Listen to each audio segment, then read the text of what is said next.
하나님 말씀 마태복음 26장 6절에서 13절 말씀입니다. 마태복음 26장 6절에서 13절 말씀 교독하도록 하겠습니다.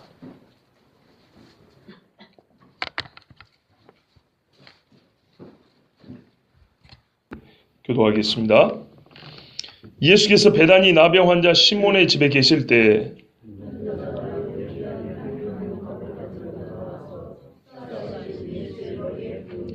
제자들이 보고 분개하여 이르되 무슨 의도로 이것을 허비하느냐.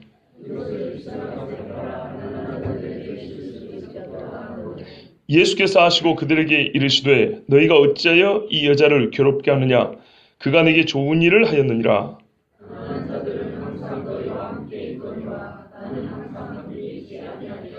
이 여자가 내 몸에 이 향유를 부은 것은 내 장례를 위하여 함이니라.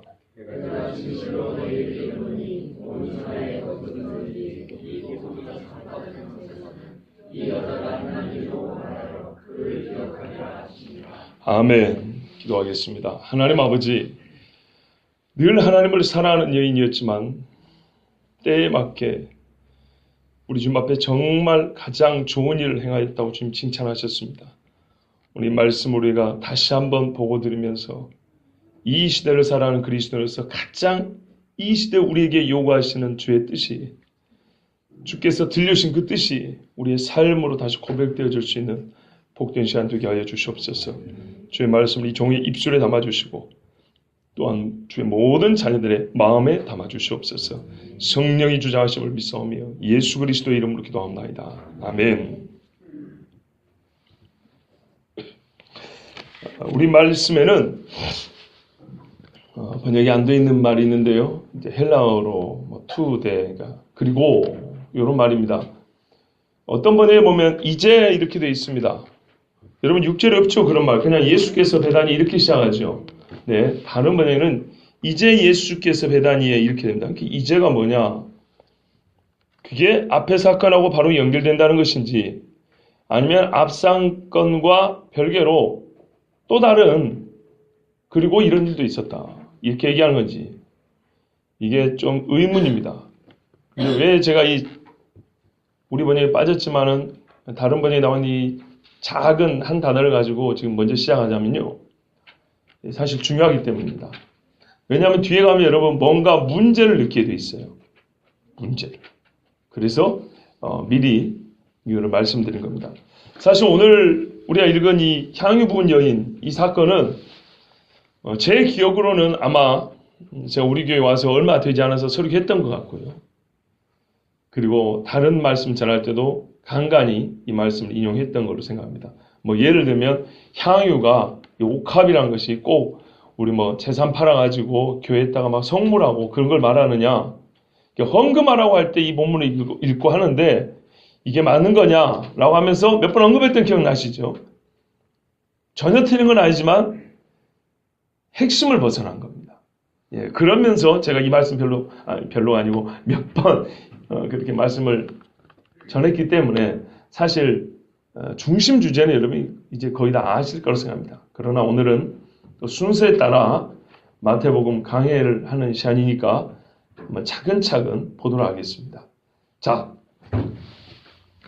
여러분 나눠드린 표에 보면 마태복음뿐만 아니라 마가, 누가, 요한에게 공에 한 번씩 어떤 여자가 예수님께 향유를 부었다라는 얘기가 기록이 되어 있습니다. 그렇죠? 마가복음 이왕 받은 거니까 한번 읽어볼까요? 같이. 제가 좀 빠른 속도에 읽을 테니까 눈으로 보십시오. 안 그러면은 표만 받았다 뿐이지 전혀 안 보실 가능성이 크기 때문에 한번 읽어보겠습니다. 그리고 읽는 것이 오늘 말씀을 이해하는데 얼마나 큰 도움이 되는지 여러분 읽으시면 알게 될 겁니다. 예수께서 베다니 나병 환자 시몬의 집에서 식사하실 때 한 여자가 매우 값진 향유고 순전한 나드 한 옥합을 가지고 와서 그 옥합을 깨뜨려 예수의 머리에 부으니 어떤 사람들이 화를 내어 서로 말하되 어찌하여 이 향유를 허비하는가. 이 향유를 300데나리온 이상에 팔아 가난한 자들에게 줄 수 있었겠도다 하며 그 여자를 책망하는지라. 책망했다고 그랬죠. 잘 기억하십시오. 제가 어떤 거는 밑줄 꺼놓고 막 색칠을 해놨는데 안 해놓은 것들도 있습니다. 책망했다. 예수께서 이르시되 가만두라. 너희가 어찌하여 그를 괴롭게 하느냐. 이 괴롭게 하느냐. 그가 내게 좋은 일 하느냐. 이 좋은 일. 가난한 자들 항상 너희와 함께 있으니 아무 때라도 원하는 대로 도울 수 있거니와 나는 너희와 항상 함께 있지 아니하리라. 그는 힘을 다하여 내 몸에 향유를 부어 내 장례를 미리 준비하였느니라. 힘을 다하여 미리 준비하였다. 힘을 다하여 오래전부터 준비해왔다는 겁니다. 내가 진실로 너에게 이르노니 온 천하에 어디서든지 복음이 전파되는 곳에는 이 여자 행한 일도 말하여 그를 기억하리라 하시니라. 이 마지막 부분은 각 말씀의 공통됩니다. 세 복음서가. 여러분 나눠드린 유인물에 어떤 분은 보라색으로 칠이 되어 있는 유인물도 있을 거고 안 되어 있는 것도 아마 있을 것 같습니다.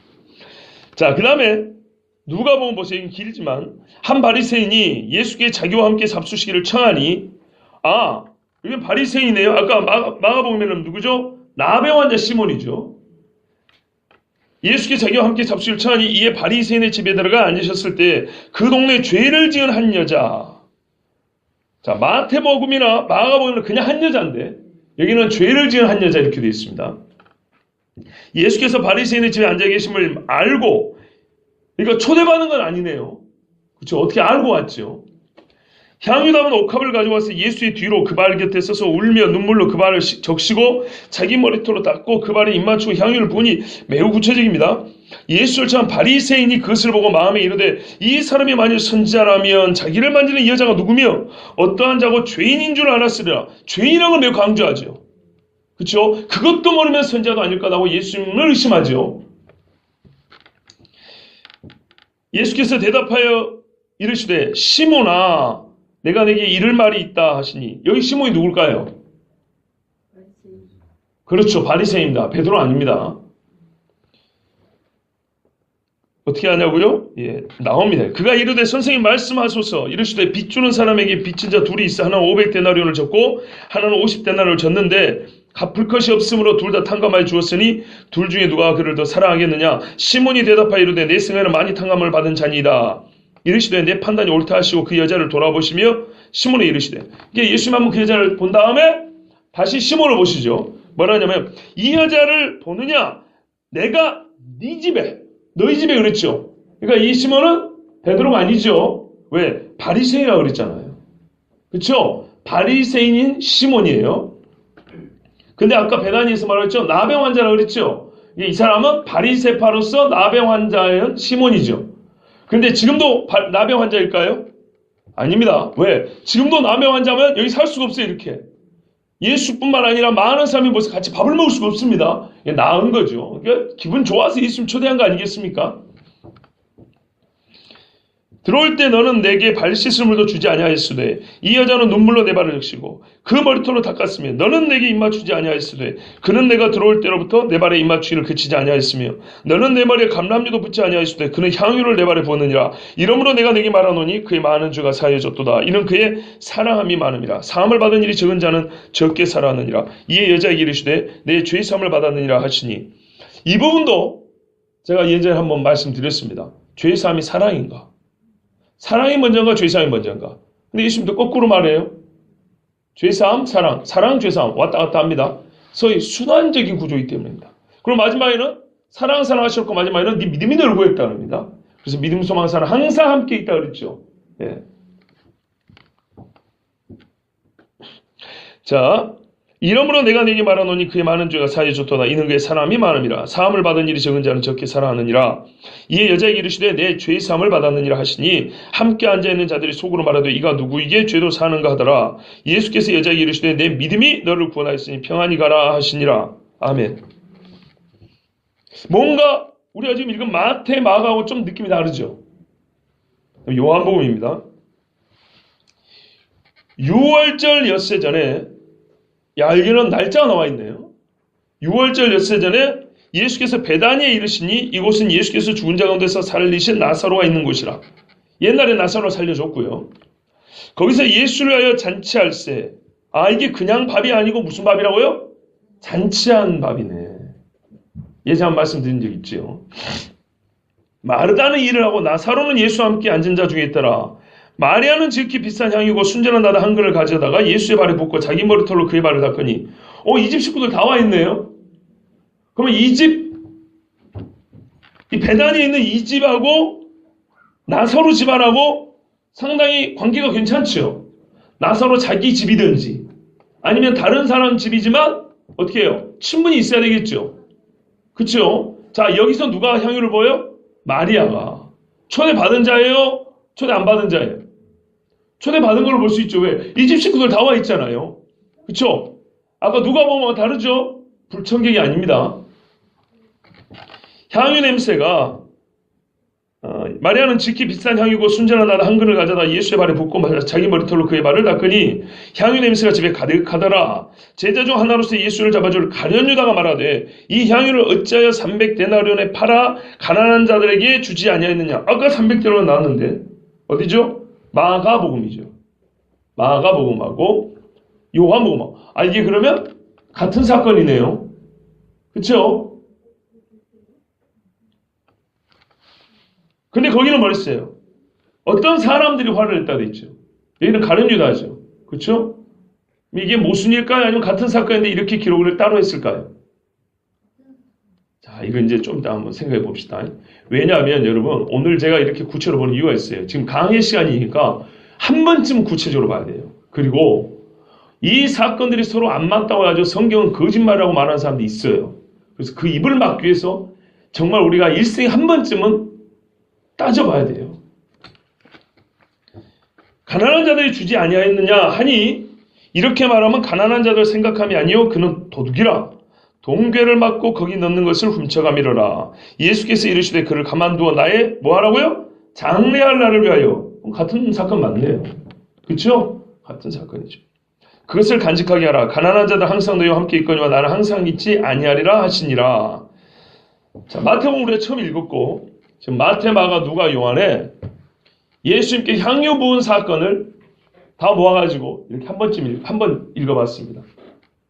읽어보니까 동일 사건인데 좀 다르게 기록을 했구나. 아니면 이거는 처음부터 좀 다른 사건이구나라는 그런 감이 좀 잡히십니까? 안 잡히세요? 그럼 잡혀드릴게요. 잘 보세요. 정말 중요합니다, 여러분. 이거 알아갖고 뭐 했으나 그러지 마시고 꼭 한번 잘 들어보세요. 신천지에 와갖고 뭐라 하면 또 잘 모르겠는데요. 그러지 마시고 잘 보세요. 첫 번째 질문입니다. 한 가지 사건이냐 두 가지 사건이냐. 이제 제가 유인물을 나눠드렸으니까 보면서 한번 제 말을 들어보세요. 가장 쟁점이 되는 건 뭐냐면 누가복음이 유별난 거죠. 누가복음이 과연 다른 복음서의 사건과 동일한 사건을 기록하고 있느냐 입니다. 그런가요? 결론을 말하면요. 아니에요. 보세요, 여러분. 누가복음에 기록된 말씀이 다 사실이죠. 근데 이제 가정으로 볼까요? 사실이라면 예수님은 언제 이 말을 하고 또 저 여자를 괴롭게 하지 말라. 날 장례를 위하여 준비함이라. 이게 뭔가 좀 맥락이 연결이 됩니까? 자연스럽게? 아니죠. 누가복음 자체가 매우 자연스럽잖아요. 죄의 용서가 핵심 주제란 말이에요. 그걸 편히 가라 그랬다고요. 마태, 마가, 요한은요. 예수님의 장례가 주제란 말이에요. 그쵸? 이 두 개가 자연스럽게 연결 자체가 안 돼요. 그리고 또 하나는 뭐냐? 분위기가 달라요. 그리고 아까 말씀드린 대로 매우 강조를 해놨어요. 한 죄인이다. 불청객으로 온 여자란 말이에요. 그쵸? 깜짝 놀랐어요. 그런데 다른 복음서는 이 여자는 매우 자연스럽게 그 중에 있다가 이렇게 부은 거로 돼 있단 말이에요. 그리고 이제 시간을 줄이기 위해서 그냥 결정적인 이유를 하나만 말해드릴게요. 여러분 누가복음 8장을 한번 찾아보세요. 7장 다음에 이제 8장에 어떻게 시작하는가 보시면 뭐 이미 예상하시겠지만 바로 십자가 이야기는 안 나오겠죠? 그렇죠? 8장에 보시면 1, 2, 3절만 읽어볼게요. 그 후에 예수께서 각 성과 마을에 두루 다니시며 그 후에 이 기름 부음 받은 후에 기름이 아니라 향유 부음 받은 후에 예수께서 각 성과 마을에 두루 다니시며 하나님의 나라를 선포하시며 그 복음을 전하실세 12제자가 함께 하였고 이게 초창기 이야기로 들리세요? 마지막 이야기로 들리세요? 초창기 이야기죠. 보세요. 12제자가 함께 하였고, 이거를 예수님이 3년 공생의 끄트머리에 다시 이야기할 필요가 있어요, 없어요? 없죠. 이렇게 하나님의 나라를 증거할 때 누가 함께 했냐, 이거 처음 이야기입니다. 실제로 누가복음 19장 넘어가야 예수님의 예루살렘 입성이 나옵니다. 또한 악귀를 쫓아내심과 병고침을 받은 어떤 여자들 곧 7 귀신이 나간 자 막달라이라 하는 마리아와 헤롯의 청지 구사의 아내 요한나와 수산나와 다른 여러 여자가 함께하여 자기들의 소유로 그들을 섬기더라 하면서 예수님이 계속 이 동네 저 동네 다니면서 복음 전하는 내용 있죠.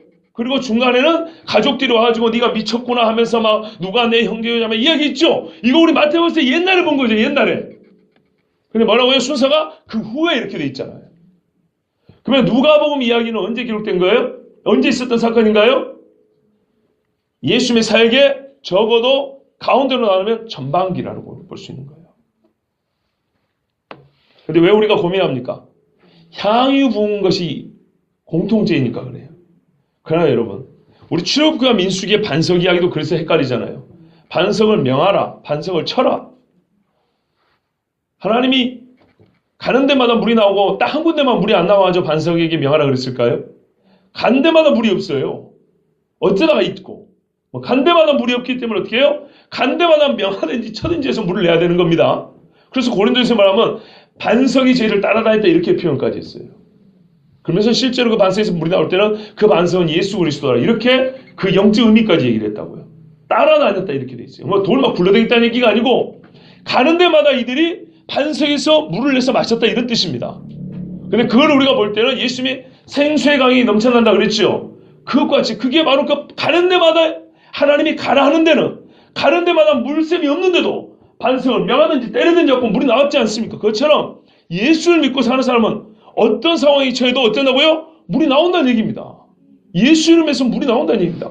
그걸 이제 고린도전서는 영적으로 풀어서 우리 또 말을 해줍니다. 그렇게 한 번 있었던 일이 아니면 너무 쉬운데 누가 가르친 것도 아닌데 향유라는 것에 그냥 피를 꽂혀가지고 이건 한 사건인데 왜 이리 다를까? 이런 곤란합니다. 두 번째 질문요. 두 가지 사건이라면 동일 인물에 의한 반복일까요? 다른 사람에 의한 별개 행위일까요? 이건 생각 안 해봤죠. 여러분 두 가지 사건이지만 한 사람이 두 번 할 수도 있잖아요. 두 사람이 한 번씩 할 수도 있는 거고. 그렇죠? 이렇게 생각하면 완전 또 해석이 달라집니다. 잘 봐주세요. 일단 장소가 네 복음서가 다 같습니다. 어디로 나와 있습니까? 어떤 데는 베단이라고 말해줬고 어떤 데는 시몬이라고 말해줬고 어떤 데는 시몬인데 문둥병자였다 말해줬고 바리새인이라고 돼 있죠. 그죠? 여러분 어떤 사람이 저를 보고 자 저희 봐보세요. 저를 서울 제기동 179번지에 사는 한인관 이렇게 말하는 사람이 있었고 한인관 목사 이렇게 말하는 사람이 있었어요. 또는 나이 40대 목사 한인관 이렇게 말하는 사람이 있었어요. 어떤 사람은 아들 둘 밑에 딸 하나 둔 40살 먹은 목사 제기동 179번지에 사는 사람 이렇게 했어요. 달라요 같아요. 설명은 조금씩 다른데 결국에는 나가는 거 맞죠? 자 그리 보면 동일 인물입니다. 전부 다 베단이라는 동네에 살던 시몬이라는 사람 집에서 있었던 식사 이야기인데 이 사람의 사회적 신분이 뭐라고요? 바리새인이다. 그리고 신체적으로 어떤 문제가 있었던 사람이냐? 나병에 걸렸었던 사람이다. 되셨죠? 자 이게 네 복음서 보면 딱 읽히는 공통사항이에요. 자 그러면 여러분 예수님이 예루살렘 몇 번이나 왔다 하셨죠? 최소 3번이라고 합니다. 보는 사람마다 4번 5번 말할 수 있습니다. 그러면 이 집에 한 번만 들렸을까요? 나사로 집에도 여러 번 들린 걸로 돼 있죠. 그렇죠? 나사로 집보다 부잣집인데 이 집에 안 들렸을까요? 아니 안 들리려고 하더라도 이 사람이 보면 예수님 오시라고 했겠어요? 안 했겠어요? 당연히 오라 그러죠. 이게 우리가 뭔가 누가 말해주지 않는데 스스로 선입견이 있어요. 또는 고정관념이 있어요. 향유가 공통적인 소재니까 한 사건일 거다. 베다니 시몬 그 집 한 번 갔을 거다. 왜 이런 스스로 그 해석을 못하게 만든 이렇게 그 틀을 가두는지 모르겠어요. 그렇지 않습니다. 일단 장소가 같고 밥을 대접한 사람도 같은 사람이고 그렇죠? 그러면 문제는 이제 시기죠. 언제 있었냐? 그런데 아까 제가 뭐라 그랬어요? 별개의 시기라고 그랬죠. 누가복음은 빠른 일, 나머지 세 복음서는 예수님 십자가 지러 왔을 때 나중 일이다. 이렇게 말했습니다. 그러면 이제 궁금한 게 뭐냐면, 동일한 사람이 두 번 한 거냐? 같은 사람이 두 번 한 거냐? 별개의 사람이 한 번씩 한 거냐? 이게 문제인데요. 볼까요? 마태, 마가복음은 뭐라고 되어 있습니까? 한 여자 이렇게 되어 있죠. 근데 우리가 알듯이 마태, 마가, 요한이 같은 사건이죠. 마태, 마가, 요한이 같은 사건인데 한 여자고 요한복음에는 마리아로 되어 있죠. 그러면 분명히 한 거는 한 번은 마리아가 했네요. 그렇죠? 장례를 준비한 건 마리아가 한 거 맞네. 그럼 누가복음에서 이 죄인인 한 여자는 누굴까요? 죄인인 한 여자. 만약에 이 죄인인 한 여자를 우리가 어떤 분들이면 막달라 마리아라고 보는 사람이 있어요. 왜냐하면 8장의 뒤에 연결하면 갑자기 귀신 쫓겨 막달라 마리아 이야기 나오죠. 그렇죠? 사실 정확한 증거는 없어요. 왜? 죄인인 한 여자 그렇지 이름은 안 말했잖아요. 그래서 그렇게 중요한 건 아닌데 그래도 이왕 우리가 시작한 거니까 한번 생각을 해보자고요. 일생에 한 번은 생각해봐야죠. 막달라 마리아라고 보면 막달라라는 것은 출신 지역이에요. 막달레나 출신 지역인데 막달라 출신 여자가 이름이 마리아인데 베다니에 와서 살고 있었다. 일단 그렇게 봐야 되고요. 왜? 베다니 시몬의 집이니까 잔치는 계속. 그리고 그녀는 뭐니까 귀신 들렸던 여자라고 아까 우리 누가복음 8장에 돼 있잖아요. 7 귀신 나간 여자. 그러면 귀신 들렸었고 동시에 죄인으로 동네에 소문난 여자가 되잖아요. 누가복음에 보면 귀신 들렸던 여자가 부정하게 시리 이렇게 표현 안 하고 계속 죄인인 한 여자 이렇게 말하잖아요. 여러분 성경에 귀신 들렸다고 다 죄인이라고 부르지 않습니다. 부정하게는 보지만 귀신 들린 사람은 귀신 들렸다고 말하고 복음서에도 보세요. 어디도 혼용하는 데가 없어요. 어딥니까? 거기 거라사 지방에 귀신 들린 아주 독한 사람 있잖아요. 그 사람도 귀신 들렸단 말이지 죄인인 한 놈, 죄인인 한 남자 이렇게는 말 안 한다고요. 그렇죠? 특히 죄인이라는 표현은 언제 쓸까요? 어떤 죄에 쓸까요? 성적인 죄입니다. 그럼 이게 어떤 의미냐? 마치 사마리아 여자처럼. 그래서 사마리아 사람도 죄인하고 같이 안 했죠. 그렇죠? 그런 것처럼 이 여자는 누가복음에서 강조하는 이 여자의 신분은 어떤 신분이냐면 귀신 들렸다의 강조점이 있는 게 아니고 성적으로 아주 음란한 여자라고 강조를 하고 있는 겁니다. 근데 미안합니다. 여러분 여성분들은 이해하고 드세요. 그런 년이 감히 이 집에 초대를 당연히 못 받죠. 그런데 이게 어느 틈에 와가지고 예수님 되었고 감히 우리 선생님 적어도 율법 선생이요 잘하면 선지자요 진짜 믿음이 좋으면 메시아인데 어디 감히 더러운 것이 와서 향유 입고 입을 맞춘다? 있을 수 있는 일입니까? 없죠. 이 극과 극의 차이를 강조하는 거 지금 누가복음은. 그런 여자 어떻게 예수 앞에 사함을 받았냐 얘기죠. 여기서 그러니까는 죄의 싸움과 사랑 이야기를 하고 있는 겁니다. 그러니까 이 여자는 귀신 들리는데 중점을 둔 게 아니고 설명할 때 수시가 죄인이었다. 성적으로 음란한 여자라는데 지금 강조하고 있어요. 그렇기 때문에 막달라 마리아라는 여자가 만약에 이 여자가 되려면 누가복음의 여자가 막달라 마리아가 되려면 이 여자는 귀신 들렸을 뿐만 아니라 매우 음란한 걸로 소문이 나가지고 귀신 든 것 이상으로 동네에 음란한 죄로 소문이 그냥 판다 이게 나.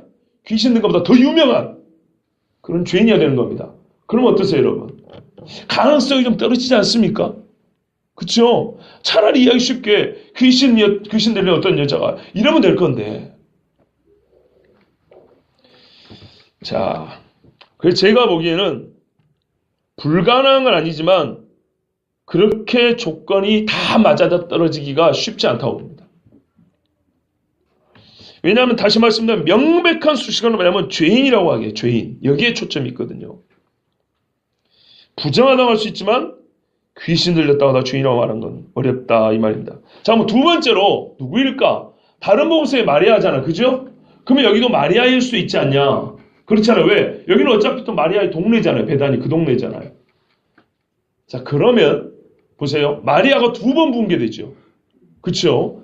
마리아가 두 번 부었다 할 때는 어떻게 이 두 이야기가 연결이 되냐면 처음에 누가 보면 뭐라고요? 죄인이라고 돼 있죠. 그럼 이렇게 이야기가 구성이 돼야 돼요. 나사로, 마르다, 마리아가 사는데 이 집에 부모님이 없잖아요. 그렇죠? 우리가 그래서 부모가 없었던 걸로 생각하죠. 만약에 부모 없이 큰 이 세 자녀가 나름대로 열심히 사는데 그 중에 마리아가 좀 타락한 여자일 수 있는 거예요. 그렇게 보면 있죠. 어제도 아주 재밌는 이야기 들었어요. 어느 집에 세 자녀가 있는데 둘은 영재래요. 근데 하나는 자기 엄마가 뭐라고 하는 줄 알아요? 그 자식을 보고 막내 아들은 얘는 부잣집 양아치 새끼래요. 자기 자식이 이렇게 말해요. 들어보니까 가하고 아니. 그럴 수 있는 것처럼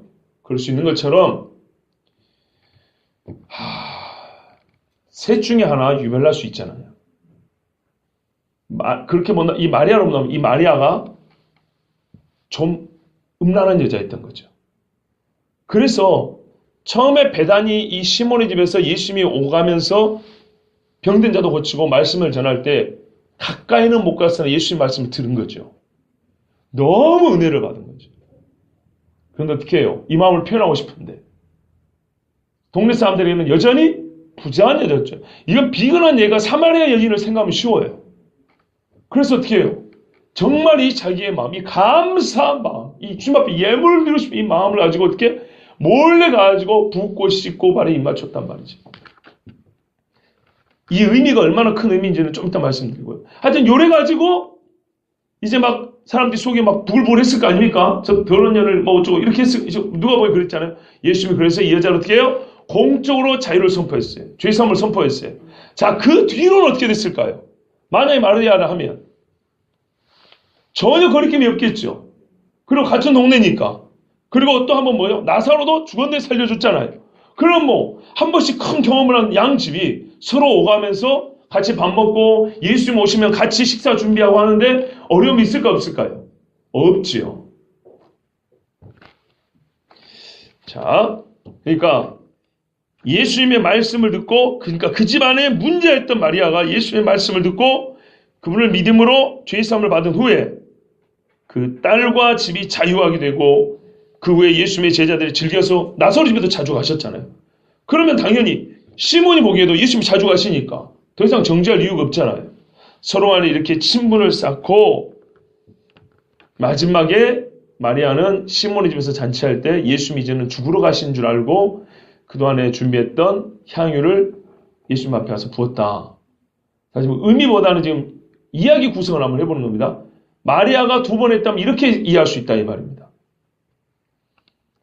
그렇죠? 자, 그런데 여기서 만약에 두 번째 경우가 같다면 누가복음에서 바리새인이고 나병 환자였던 시몬이 본인도 부정함에서 치료받은 자이면서 예수님이 지금 받아주고 있는 이 여인에 대해서 상당히 정죄하는 모습을 보이는 것은 의외죠.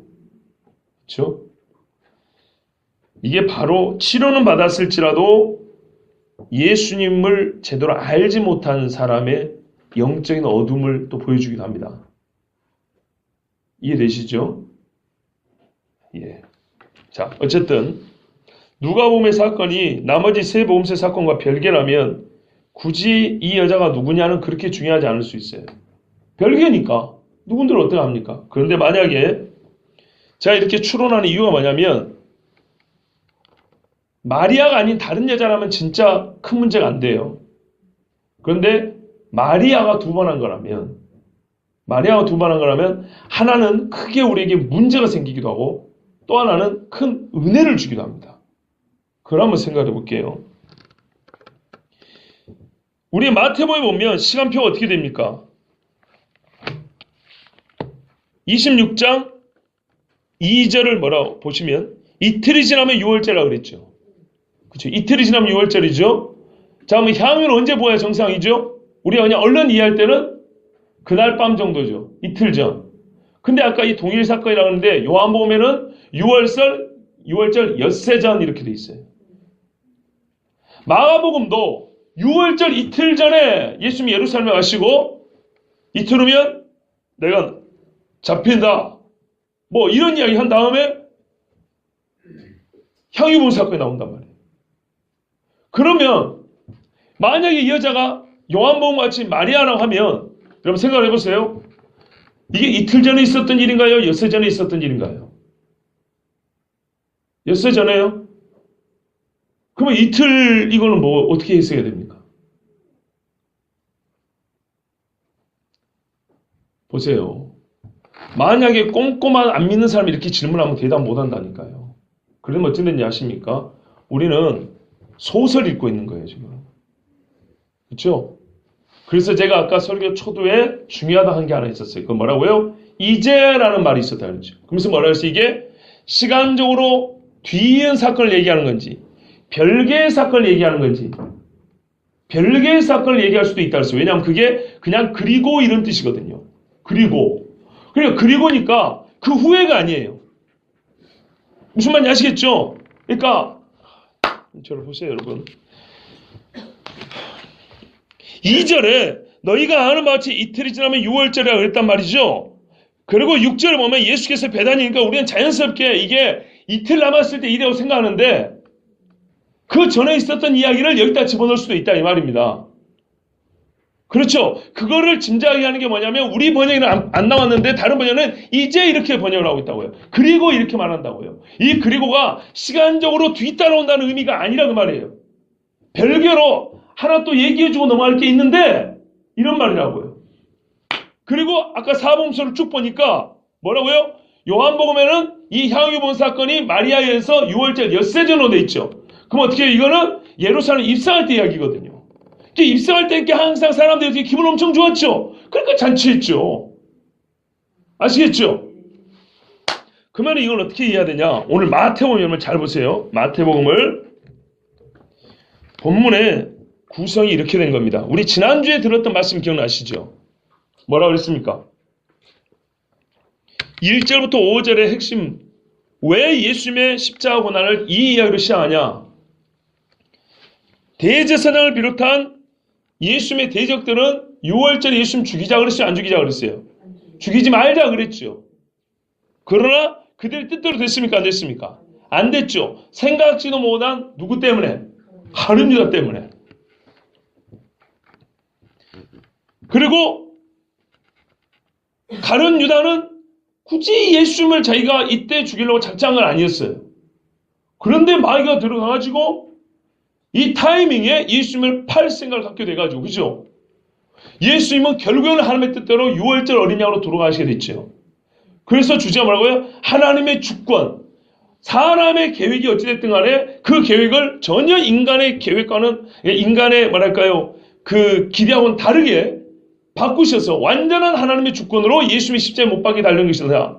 그거를 얘기한다 그랬죠. 그렇게 봐야 된다 그랬죠. 자, 오늘 그것을 지난주에 그래서 들어야 오늘 말씀 이해가 되는 거예요. 봐보세요. 왜냐하면 14절을 보세요. 26장 14절. 다음 주에 볼 건데요. 그때 12 중에 하나인 가룟 유다라는 자가 대지상들에 가서 말하되 그랬죠. 그때가 언제입니까? 향유 부을 때입니다. 향유 부을 때 이놈의 새끼한테 뭐가 들었어요? 마귀가 들어간 거예요. 아시겠죠? 그리고 나중에 예수님을 이제 진짜 팔아먹을 때는 또 들어간죠. 이 마귀가 들어간다고 하잖아요. 최초로 팔아먹을 마음 이때 들어갔다는 얘기입니다. 왜요? 요한복음에 가면 돈을 도적질하려고 그랬는데 예수님이 책망을 했잖아요. 그죠? 이때 이 사람의 마음이 뭔가 뜨끔했거나 매우 예수님하고 기분이 나빴겠죠. 이게 하여튼 자기 정치에 들통이 났거나 뭐 이래가지고 이 사람이 이때부터 팔려는 생각을 가지고 예루살렘하고 베다니는 3km입니다. 3km. 그래서 한 오리쯤 되더라 하는 거예요. 오리가 2km인데 2, 3km 정도 거리입니다. 그러니까는 건강한 사람 걸음으로요. 3km 정도면 30분 안에 걸어갑니다. 아시겠죠? 예수님의 베다니를 묻고 그러니까 아침에는 예루살렘 갔다가 저녁에는 베다니 갔다 이렇게 한단 말이죠. 유다가 어느 때라도 맘만 먹으면 1시간만 마음 먹으면 예루살렘 갔다 올 수 있다 이 말입니다. 뒤에 가면 더 빠르고. 그러니까는 이때부터 유다는 팔아먹을 마음을 가지고 언제요? 엿새 전부터. 그래야 말이 되잖아요. 이해가 되시죠? 그렇게 보면 어떻게 되냐? 요 사람들의 계획도 유다에 의해서 시작됐을지 모릅니다. 유다가 와서 팔겠다니까 모였겠죠. 모여가지고 언제 팔까? 저 새끼가 언제 넘길지 미안해요. 그래서 죄송합니다. 이 촌삼 입에 붙어서 죄송합니다. 저 사람이 와가지고 우리 자기 스스로 팔겠다 하는데 어떻게 해야 되지? 그래서 회의를 했을 거 아닙니까? 그죠? 그런데 제가 언제 넘길지 모르잖아요. 언제 넘길지 모르는데 넘긴다 하는데 그래도 이틀 정도 지나면 6월절이니까 이기는 좀 피해야겠다. 뭐 이렇게 회의를 했을 수 있겠죠. 그런데 갑자기 유다가 와가지고 오늘 밤이 적기라고 이렇게 하니까 그냥 막 우르르 몰려들어가지고 이렇게 했을 수 있다 이 말입니다. 하나 이야기를 이렇게 연결해 보는 겁니다. 추론을. 자, 그러니까 오늘 이 이야기가 여기 되는 거예요. 시간 순서로 이틀밖에 안 남은 게 아니고 지금 예수님이 이틀 후면 내가 팔리라 했는데 그 전에 무슨 일이 있었냐면 엿새쯤 전에 예수님이 예루살렘 올라올 때 향유 부은 일이 있었고 지나놓고 나니까 뭐가 있어요? 그때 예수님은 자기 장례를 미리 말씀하고 있었고 그걸 안 여자가 향유를 부었고 또 그때부터 가룟 유다는 나와가지고 이 대제사장들과 꿍꿍이 계획을 음모를 세우면서 예수님을 잡아 죽일 일을 했다 이 말입니다. 그러니까 어떻게 해야 될까요? 시간표를 보면 그래서 이게 동일 사건인데 요한복음은 엿새 전부터 이렇게 순서대로 얘기해 준다면 마태복음이나 마가복음은 엿새 전을 얘기한 게 아니고 이틀까지 왔어요. 이틀 앞에까지 왔는데 다시 엿새 전 이야기를 끄집으면서 어떻게 해요? 사실은 지금 이미 이틀 남은 여기까지 왔지만 예수님이 지금 6월절 즉 엿새 전에 6월절 이틀이면 6월절에 죽는다 그러잖아요. 그래 그 누구도 계획하지 않았고 원한 것도 아니었지만 하나님의 주권에서는 6월절로 죽게 돼 있었다는 거예요. 다시 한번 볼까? 이미 우리의 계획과는 달리 엿새 전부터 이런 일이 시작되고 있었다는 거죠. 그러나 엿새 전 이야기도 제자들은 알아요 몰라요? 지금 4일이 지나도 모르죠. 근데 나중에 예수님이 부활하고 이 모든 일이 지난 다음에 제자들은 알죠.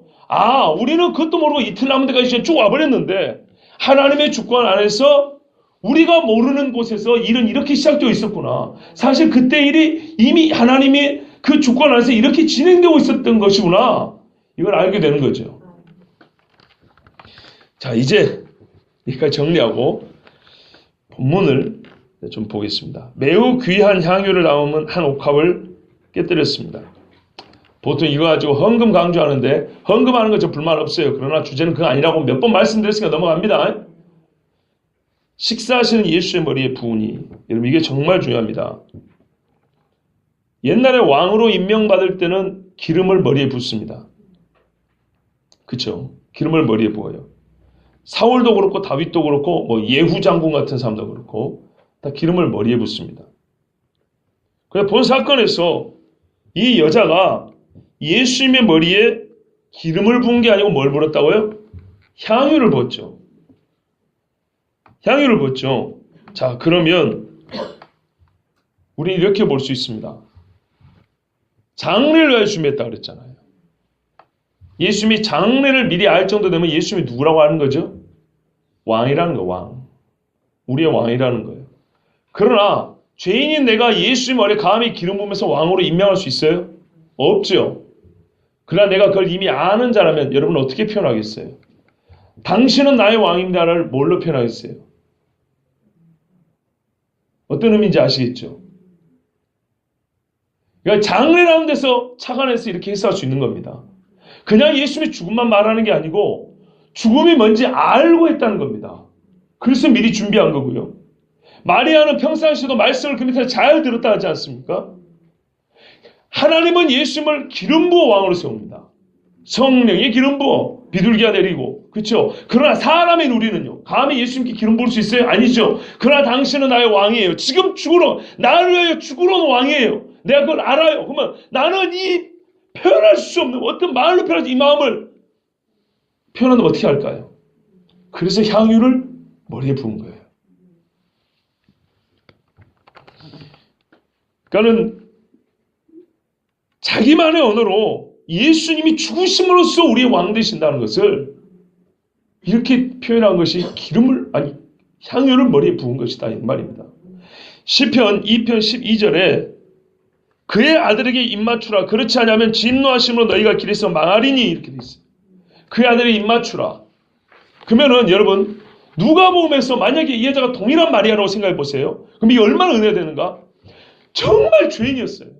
나는 온 사람들이 부정하다고 말하는 죄인 중에 음란한 죄였어요. 우리 언니, 우리 오빠가 창피하는 죄인이었다고요. 그런데 예수의 말씀을 듣고 그분 앞에서 내가 죄사함을 받았어요. 이분이 누구라고 믿었기에 죄사함을 받죠? 죄사함은 메시아라고 믿지 않으면 절대 받을 수 없습니다. 유대인의 관점 보면 이분이 하나님이라고 믿지 않으면 죄사함은 불가능하죠. 그런데 성경에 보면 이 하나님을 뭐라 그래요? 사랑하라 그러잖아요. 그쵸? 네 마음을 다하고 뜻을 다하고 힘을 다하고 사랑하라 하잖아요. 내 죄를 사하신 그분을 어떻게 해요? 그러니까 예수님도 시몬아 내가 내게 이런 말이 있다 하면서 사랑하고 뭡니까? 죄사함을 받으면 얘기하잖아요. 그러니까 이 여자가 그렇게 큰 죄사함을 받고 진짜 1만 달한테 죄사함을 받고 너무 나를 용서해 주신 이 메시아 하나님이 너무 감사하죠. 그런데 성경은 말했어요. 하나님 자신이 자기 아들을 이 땅에 보낸다 그랬죠. 아들을 보낸다 그랬죠. 그러면 그 아들에게 뭐 하라 그랬죠? 입맞추라고 그랬다고. 발에 입맞추라고. 누가복음 사건이 이거는 성경대로 한 겁니다, 여러분. 그러니까 너는 내게 발 씻을 물도 주지 아니하였는데 이 여자는 내가 들어올 때부터 어떻게 발에 입맞추고 자기 눈물로 씻기를 그치지 않았다. 향유를 부었다. 내가 왕인 줄 알고 내가 하나님의 보낸 메시아, 즉 내 다시 하나님, 죄 용서하는 자는 하나님밖에 없잖아요. 히브리인의 생각이. 그쵸? 내가 하나님이 육신을 본 하나님인 줄 알고 그리고 내가 아들이라는 이 말을 믿고 어떻게 해요? 나에게 향유를 붓고 내 발에 입맞추었다. 그러니까 이 여자는 어떻게 해? 네 믿음이 너를 구원하였다 그러잖아요. 배단이 이 문둥병자 시몬은요, 이 여자 마음 같은 믿음이 없었던 거예요. 자, 이 여자가 만약에 마리아라고 하자면 분명히 한 여자가 누군지 모르지만 아까 그랬잖아요. 2가지 또는 3가지 가능성이 있다고 했잖아요. 제가 그런 거예요. 이 여자가 마리아로 하면 어떤 의미에서 은혜가 있냐? 그렇게 예수님을 정말 깊게 만났어요. 정말 사랑에 만났어요. 그런데 그 예수님이 지금 3년이 지났는데 십자가 죽었는데 다른 사람이 3년이 알아요? 몰라요? 몰라요. 나밖에 모르는 거예요. 그때 그 죄인이었고 향을 받던 나밖에 모르는 거예요. 그러면 내가 지금 유일하게 이 잔치집에서 한잔 해 먹겠다고 지금 전부 다 분위기 이렇게 좋은데 이 분위기를 파면서까지 왜 이렇게 향유를 부을 수밖에 없었을까요? 바로 그 사랑이거든요. 나의 사랑하는 주님이 지금 죽으러 간다는 말이에요. 아무도 몰라요. 전부 다 한 자리씩 하겠다고 호산나 부를 준비만 하고 정신이 없는 거예요. 예수님이 여기 왜 무엇하러 왔는지 아무도 모르는 거예요. 근데 나는요 처음부터 알았어. 나는 처음부터 그렇게 만났거든요. 예수님을 완전히 죄의 구렁텅이에서 구해주는 나의 메시아를 알았거든요. 즉 성경적으로 예수님을 알았고 그렇게 섬겨왔거든요. 그러니까 마지막까지 어떻게 해요? 나의 왕이 가는 길을. 여러분 역시 성경에서 알 수 있다요. 다윗이 압살롬한테 피난할 때 다윗을 왕으로 섬겼다는 자들이 어떻게 섬겼는지 보세요. 다윗을 왕으로 섬기지 않았던 사람이 어떻게 다윗을 했는가 보세요. 예, 사무엘하를 읽어보시라고요. 그만 나와요. 이 여자는 진짜로 예수님을 만약에 이 여자가 마리아라면 누가복음이나 마태복음이나 요한복음 같은 마리아라면 마리아는 처음부터 예수님을 완전한 메시아로 알았던 거예요. 깊게 사랑하며.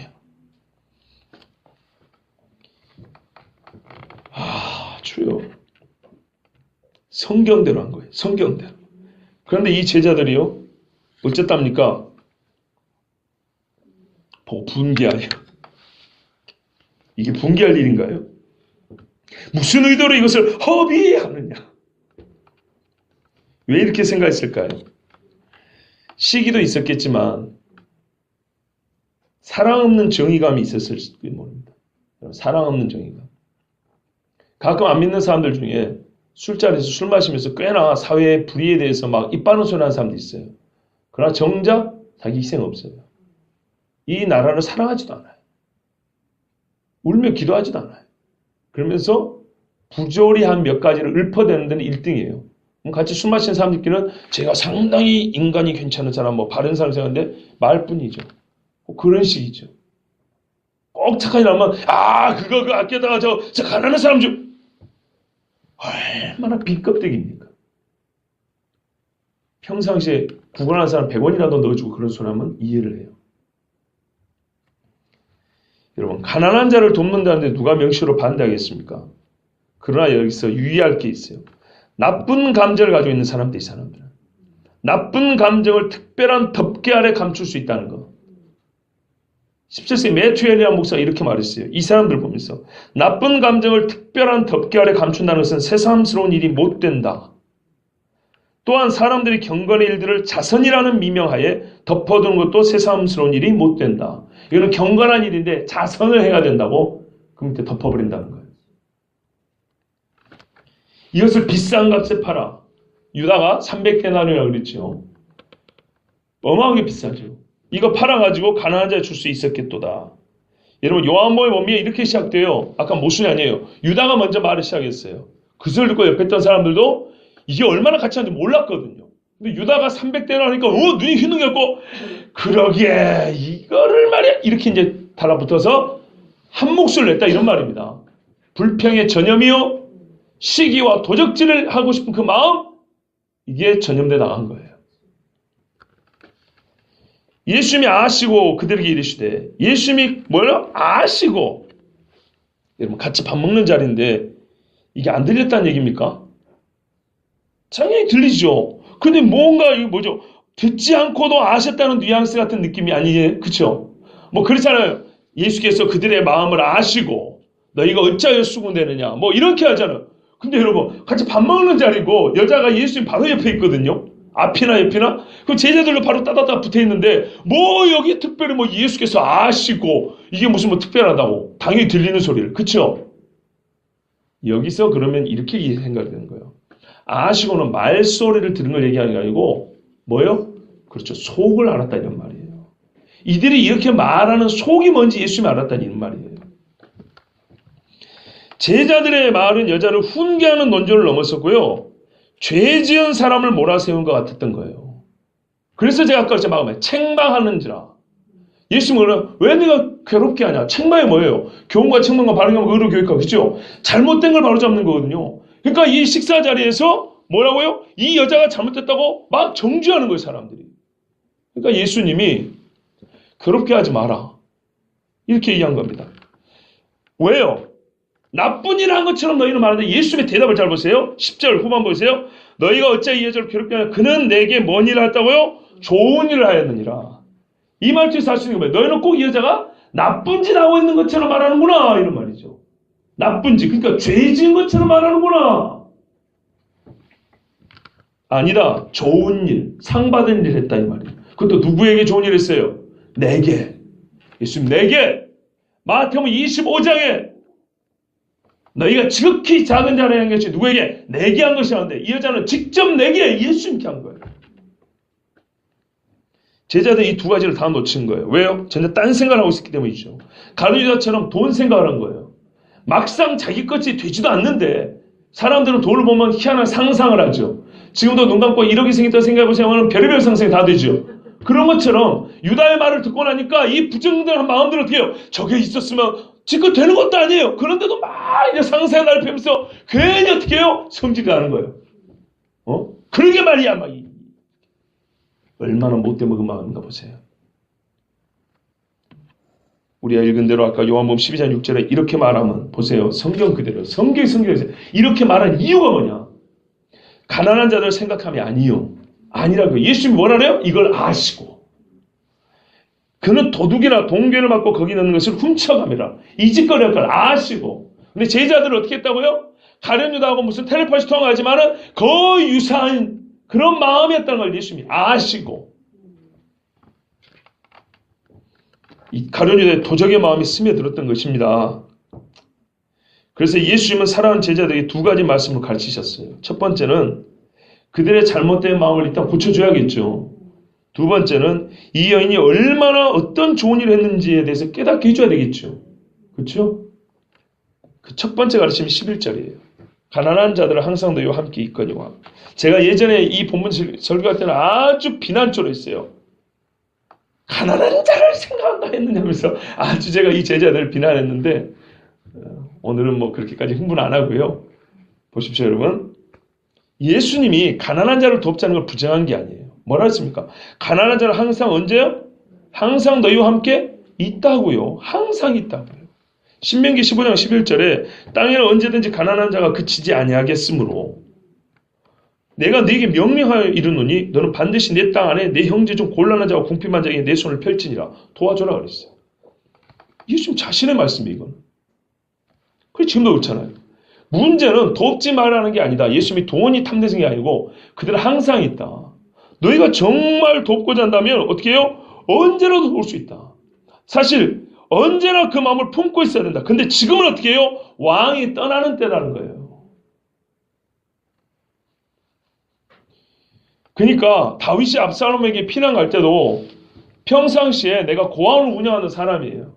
오늘도 애들에게 점심을 줘야 된단 말이에요. 그런데 오늘 왕이 요단강을 건너서 피난을 가요. 성경에 보면 머리를 풀고 왕복도 벗고 신발도 안 신고 울면서 갔다 왔어요.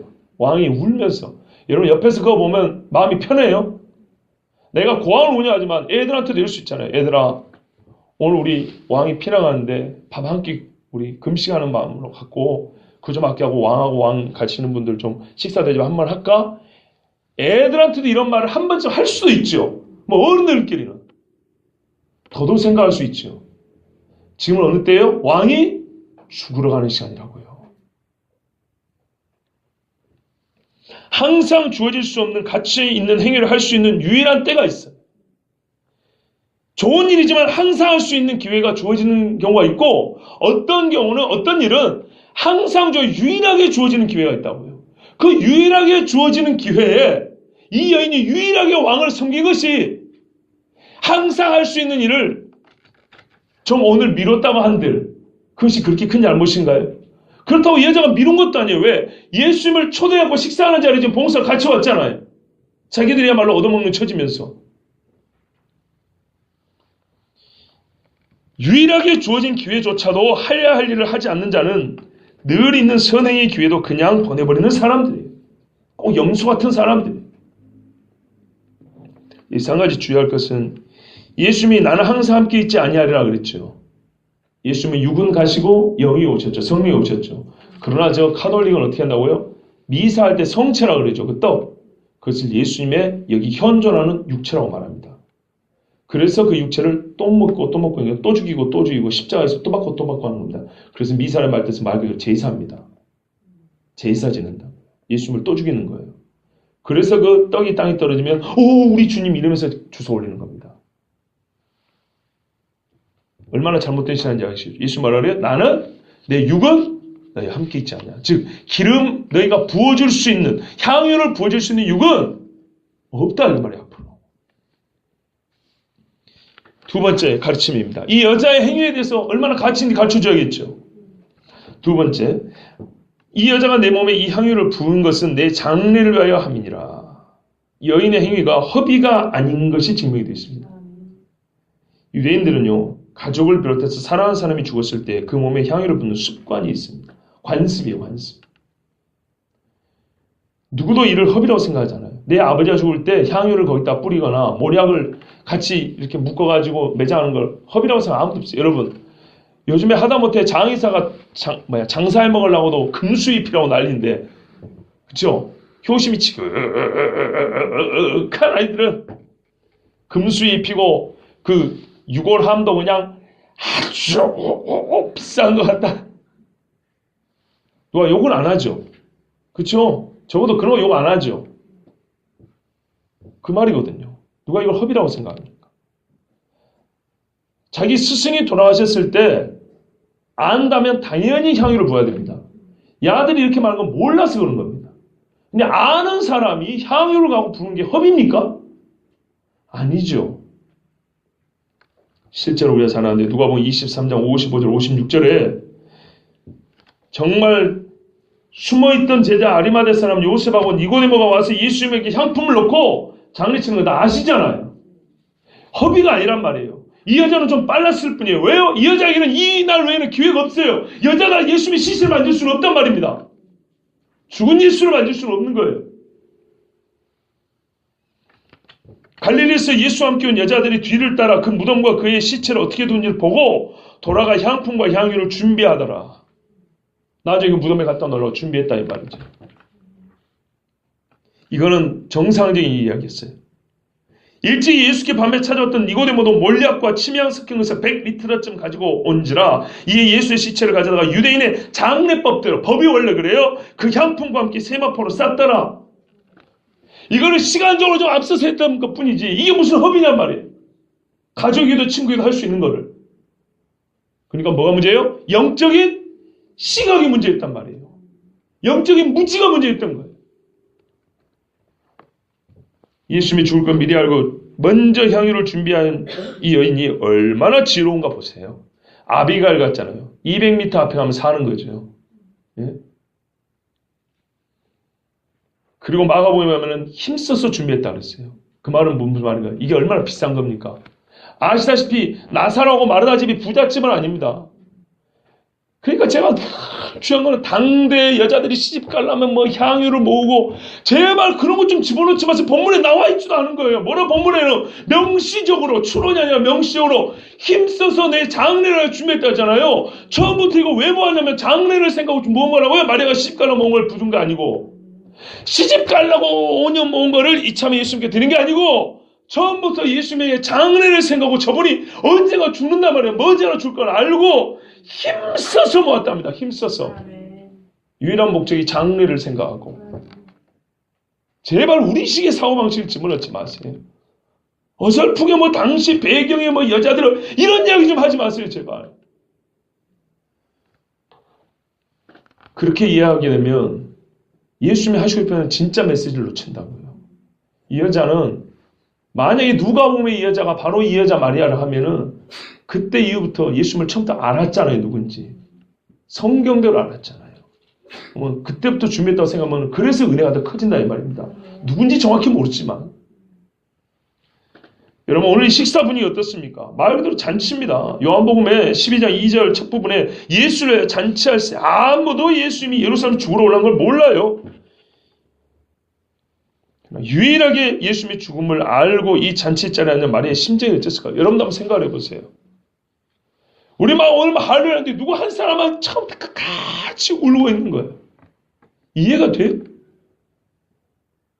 아무도 모르죠. 근데 여러분 상상입니다. 상상. 만약에 제가 정말 우리 교회에 어떤 위험이 있었고 제가 먼저 죽으러 간다 합시다. 근데 성도들 중에 아무도 몰라요. 아무도 모르고 여러분 각자서 나 혼자 알아요. 이거 말로 할 수 없어요. 미리 말도 못해. 어떻게 표현할 방법이 없어. 근데 전체 예배 분위기는 오늘 너무 좋아. 막 할렐루야 막 뛰고 난리야. 근데 목사하고 나하고 둘이 알아. 근데 내가 말한 것도 아니야. 목사 혼자 지가 지금 순교할 걸 생각하고 알고 있어요. 근데 나도 잘 몰랐는데 성도 중에 딱 한 사람 그걸 알고 있는 사람이 있었어요. 근데 그 사람이 바로 여러분 자신이라고 보세요. 각자 한번 생각해 보세요. 여러분 그 예배 어떻게 들으실래요? 마지막 예배를 내가 알아. 어떻게 예배 임하실래요? 이 방법밖에 표현할 방법이 없었던 거예요. 네. 말을 한들 누가 알겠습니까? 기적을 보여준들 누가 깨닫겠습니까? 사람이 어떤 감정이든 극에 달하면 말을 하지 못하는 법입니다. 얼마나 슬펐을까? 얼마나 주님을 사랑했을까? 한번 생각을 해보세요. 우리가 그 정도 안 살아봐서지 모르는 거예요. 그 심정을. 예수님이 내일 며칠 6개월 후면 돌아가시는데 어떻게 죽을지 아는 사람은 나밖에 없는 거예요. 이 연약한 여자 옛날에 죄인 중에 괴수였던 나밖에 모르는 거예요. 그럼 오래전부터 알고 준비를 왔어요. 그 여자의 말은 이런 거죠. 주님, 정말 주님을 향한 제 마음을 어찌 표현할 방법이 없나이다. 정말 이렇게밖에는 표현할 방법이 없나이다. 속이 터져나갈 것 같은 슬픔이요. 너무나 사랑하는 주님이 떠나는데 이 죄는 이것밖에는 주님 앞에 내 마음을 보여드릴 방법이 없나이다. 여러분 그렇게 좀 받아들일 수 없습니까? 이것이 바로 복음을 아는 자의 모습이에요. 진짜 예수님을 왕으로 섬겨 사랑했던 사람들은요. 제자들보다 멀리 있었던 사람들이었어요. 나와 여러분이 조심하고 주의할 점이 여기 있는 거예요. 교회 중심부에 사역의 핵심에 봉사에 짐을 지는 자리에 있는 자가 항상 주를 가장 사랑하는 사람 아니더라고요. 설교하는 제가 하나님을 가장 사랑하는 사람 아니더라고요. 정말 말이 많고 시끄러운 사람이 교회를 가장 사랑하는 거 아니더라고요. 모든 일에 앞장서가지고 사람들이 칭찬하는 사람이 주님을 제일 사랑하는 사람 아니더라고요. 아리마대 사람 요셉하고 니고데모 보세요. 예수님이 죽을 때 제자들 다 도망갔거든요. 거기서 씨씨를 날라온 성경이 뭐래요? 당도라 이렇게 표현되어 있어요. 엄두를 못 내는 일이었다는 거거든요. 진짜 사랑하는 사람은 거기서 나타나더라고요. 내가 진실로 너에게 이르노니 온 천하에 어디서든지 이 복음이 전파되는 곳에서는 이 여자가 행한 일도 말하여 그를 기억하리라 하시니라. 여러분, 마리아가 행동 자체가 복음이 아닙니다. 모범적인 헌금자의 예시도 아닙니다. 마리아는 복음을 듣고 알고 나의 주님인 예수님을 만난 자는 진짜 어떠해야 되는지 그것을 보여준 사람들. 즉 마리아가 복음이 아니고 복음을 진짜 들은 사람의 가장 모범을 보여준 겁니다. 우리가 지금 복음을 우리가 만들어 듣는 거 아니죠. 우리는 복음을 전해 듣는 사람이죠. 그러면 전해주는 건 다른 사람이 나에게 전해주는데 그러면 전함을 받은 나는 어찌해야 되겠어요?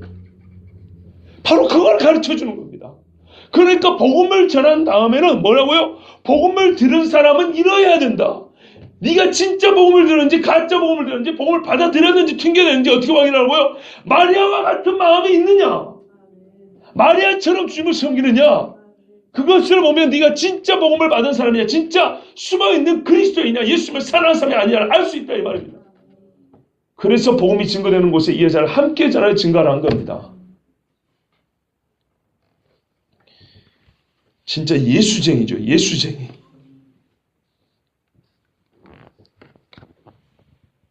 여기서 배울 수 있는 게 뭡니까? 예수님을 사랑하면 사람들이 귀하게 여기다오는 어떤 가치들보다 항상 주님을 더 위에 둬야 된다. 자선도 좋지만 복지도 좋지만 경건 훨씬 더 중요하고 주님을 경배하는 것보다 더 중요한 것입니다. 그리고 주님을 섬기되 어떻게 해요? 그분의 때를 알고 섬기는 거예요. 그분이 하고자 하는 것이 무엇인지 알고. 왜요? 우리는 그 때를 사는 당대를 사는 사람이잖아요. 다윗 보고 지금 예수님 십자가 앞에 왜 기름 안 붓냐 이런 소리 안 하잖아요. 다윗은 다윗의 시대 하나님을 경배하는 그 시대에 맞는 모습이 있을 거고, 십자가 전에 제자들이라는 사람은 이 여자처럼 예수님의 죽음을 미리 알고 같이 겟세마네에서 기도도 했었어야 되는 것이고 향유도 부었어야 되는 것이고 그래야 되는 것인데 몰랐던 것이죠. 그러면 여러분, 마리아를 들은 우리는 어찌해야 될까? 이 마지막 시대예요. 마지막 시대에 주님을 섬기는 예법이 성경에 기록이 되어 있어요. 짐승에 절하지 말고, 그렇죠? 하나님의 계명과 예수의 복음을 지키는 자들이라고 그랬죠. 배도의 물결 휩쓸려가지 말고 깨어 근신하며 기도하며 견고하며 흔들리지 말며 주일에도 힘쓰는 자들이고 때가 가까운 곳에 더 모여 기도하고. 마리아를 읽은 사람은 이렇게 해야 된다 이런 말입니다. 왜냐하면 마리아는 그 시대의 복음을 들은 가장 바른 신앙인의 모습을 보여줬기 때문입니다. 아까 말씀드렸던 매튜엘리 목사가 이렇게 말했어요. 그리스도에 대한 영광이 원래 복음 속에 의도되어 있지만 당연하죠. 복음을 보면 우리는 예수님께 영광을 돌려야 되죠. 그런데 성경은요, 그를 믿는 자에게 우리 지금 뭘 준다? 또 영광을 우리에게 준다고 했어요. 우리가 하나님이라는 얘기는 절대 아닙니다. 그렇다고 그의 성도들과 종들에 대한 영광이 완전히 간과된 것은 아니다. 하나님은 자기를 높인 사람들에게도 하나님은 뭐죠? 영화롭게 한다는 거예요. 그 여자 누굽니까? 기름 부은 이 여자 마리아에 대한 기념은 그에게 성전을 봉헌하거나 그녀를 위해 연례적인 축제를 하거나 그녀의 깨어진 옥합의 단편을 성물함에 보관하면서 보존되는 것이 아니다. 이게 천주교하고 동방정교, 러시아 정교 있죠. 여기서 하는 겁니다. 이 마리아가 깨뜨렸던 그 향유병 있죠. 이 조각을 지금 가지고 막 숭배하고 있어요. 이렇게 기억하라는 얘기가 아니라는 거예요. 오히려 다른 사람에 대한 본보기로 복음을 전파할 때 그녀의 신앙과 경건을 언급함으로써 보존되고 있는 것이다. 이로 말미암아 영광은 그리스도 자신에게 되돌아가고 있다. 이게 무슨 말이냐면요. 이 여자가 지금 비난을 받았잖아요. 근데 예수님이 어떻게 했어요? 이 여자를 여기서 높여줬죠. 그렇죠? 그러면 다시 이 여자에게 높여진 그 영광은 누구에게로 갈까요? 예수님 자신에게 간다 이 말입니다. 봐보세요. 무익한 종이 왕에게 충성을 다했더니 왕이 여러 사람들 본 앞에서 이 사람을 높여줬어요. 그러면 그걸 본 백성들은 어떻게 생각할까요? 우리 왕은 그 높이를 받는 사람에 대한 생각보다 결국에는 우리 왕은 죽은 개 같은 사람이라 할지라도 자기를 위하여 이렇게 충성한 백성을 이렇게 높일 줄 아는 왕이구나. 역시 우리 왕은 성군이로다. 아, 우리가 섬기는 왕은 진짜 훌륭한 왕이야. 우리가 정말 이 사람의 백성인 것이 얼마나 다행인가. 일반적으로 이렇게 얘기하죠. 그렇잖아요. 옛날에도 태평성대라는 시대를 보면 왕은 백성을 존귀 여기고 백성은 그래서 왕을 칭송하잖아요. 그렇죠? 이렇게 해서 예수님은 자기를 사랑하는 사람을 만방에 높여주시면서 즉 성도들이 받아야 합당한 영광도 나눠주시면서 결국에는 최종적으로 이 여자뿐만 아니라 이 여자의 이야기를 들은 모든 그리스도인이 하나님께 영광을 돌리게 한다 이런 말입니다. 이런 베드로도 바울도 유명한 자들은 복음이 증거될 때마다 그들의 이름이 너무도 당연하게 전해지고 있는 걸 알 수 있습니다. 그렇죠 여러분? 로마 쓸 때 바울 하잖아요. 사도행전이나 베드로서 전후서 볼 때 베드로가 우리가 옛날 역사 보면 다니엘 그렇잖아요. 그 유명한 사람 이름이 얼마나 많습니까? 그렇죠? 굳이 우리에게 요구하지 않아도 언급되는 이름들. 이건 자연스러운 현상입니다. 그렇게 자연스럽게 이 여자 마리아 이름이 언급되도록 주님이 명령하신 겁니다. 그만큼 위대한 일을 했다는 겁니다. 자연스럽게 언급되는 바울이나 베드로만 치나 이 여자는 복음을 정말 바로 들었고 그 복음이신 예수님을 복음대로 섬겼던 진짜 왕으로 섬겼던 여자라 이 말입니다.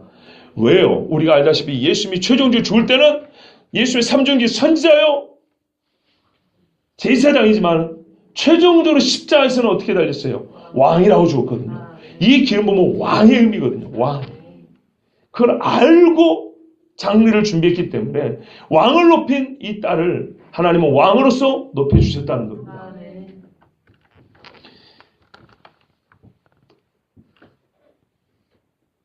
무명하고 죄인인 이 여자가 아직까지도 헌금이나 많이 하라고 할 때, 특별 헌금이나 하라고 권할 때, 이 향유 옥합 이렇게 언급되는 거 보면 사실 참 마음이 아픕니다.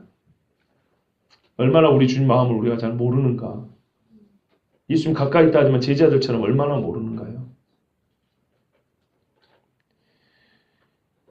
지난주도 말씀드렸잖아요. 시골에 갔을 때 우리 친족 중에 한 사람이 정말 엄청난 빚을 지고 사는데도 교회를 얼마나 잘 섬겼고 목사를 얼마나 잘 섬겼는지 제가 봐도 깜짝 놀랄 정도였어요.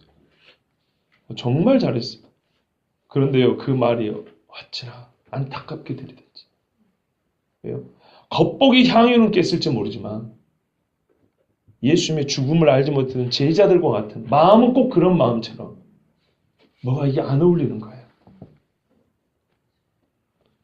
예수님은 마리아의 행위를 복음이 전파되는 곳마다 기념하라, 기억하라 하심으로써 예수님 자신을 사랑하는 자들을 존귀하게 여기시는 왕이신 것을 보여주셨습니다.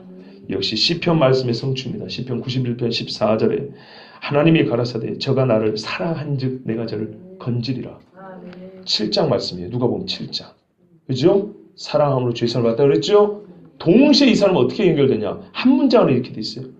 저가 내 이름을 안즉 내가 저를 높이리라. 봐보세요. 사랑하는 것과 아는 것이 같이 있고 구원을 받는 것 있죠? 구원만 시킬 게 아니라 내가 너를 많은 사람 중에 어떻게 된다고요? 높여준다고요. 안즉. 네가 내가 누군지 알아. 내가 그러면 너를 어떻게 해요? 높여준대. 고맙잖아요. 그러니까.